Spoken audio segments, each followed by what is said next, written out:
Jean chapitre 10, le verset 27. Mes brebis écoutent ma voix, je les connais et elles me suivent. Je leur donne la vie éternelle, elles ne seront jamais perdues et personne ne les arrachera de ma main. Ce que mon Père m'a donné est plus grand que tout et personne ne peut rien arracher de la main de mon Père. Le Père et moi, nous sommes un. Voilà, bien-aimés, une très belle déclaration de notre Seigneur et Sauveur Jésus-Christ. Il dit que mes brebis me connaissent, ils entendent ma voix et ils me suivent. J'aimerais parler aux vrais enfants de Dieu, une fois de plus encore aujourd'hui. Chrétien, celui qui s'est repenti, celui qui s'est converti, qui a accepté Jésus-Christ dans sa vie comme son Seigneur et son Sauveur.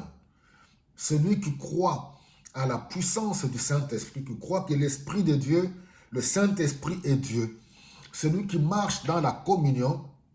Fermez et bouchez vos oreilles de toutes sortes de voix que vous entendez. Il y a beaucoup de bruit aujourd'hui. Que vos oreilles soient connectées à l'Esprit de Dieu pour discerner et entendre la voix du Seigneur. Tout le monde parle. Sur les réseaux sociaux, à la télévision, autour de nous, parmi nos amis, parmi les collègues de travail. Nous devons faire très attention. Qui écoutes-tu et qui est celui que tu suis?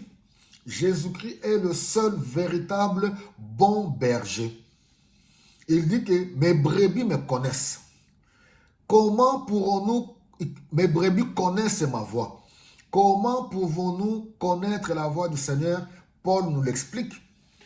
L'apôtre Paul. 1 Corinthiens au chapitre 2. Il commence par le verset 9 et 1. Il dit que les révélations, c'est des mystères. Ce n'est pas donné à tout le monde. Mais Dieu, dans sa bonté, il a plu au Seigneur du fait que nous sommes ses enfants. Nous sommes devenus ses enfants. Et que nous avons cru en Jésus-Christ. Dieu révèle ces mystères à nous. Nous qui sommes les brebis du Seigneur Jésus-Christ. Nous qui avons accepté librement avec joie de les suivre, nous pouvons discerner, écouter la voix du Seigneur par l'Esprit. Nous discernons, nous savons faire la différence entre la voix du Seigneur et la voix de l'ennemi. Et tous les intrus, tous ceux qui se sont infiltrés dans le corps du Christ. Nous n'allons pas suivre tout le monde, nous n'allons pas suivre n'importe qui, mais nous suivons le Seigneur Jésus-Christ parce que nous savons que même quand quelqu'un se lève pour parler au nom de Dieu, nous devons être capables par le Saint-Esprit de dire que oui, par ce canal, j'entends la voix du Seigneur. Mais nous avons la parole. J'aimerais encore nous encourager. Il y a trop de bruit aujourd'hui. N'écoutez pas tout le monde. Que l'Esprit de Dieu éclaire nos oreilles spirituelles, notre entendement, nos yeux spirituels, notre être intérieur.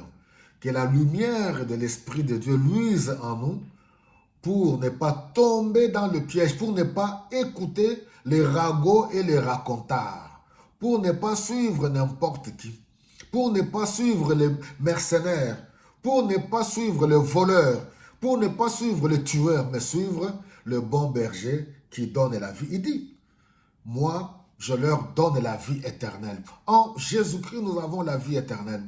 Tout le monde parle. On entend beaucoup de bruit, mais il faut écouter la voix du Seigneur par le Saint-Esprit. Par la voix du Seigneur nous conduit à la vie éternelle.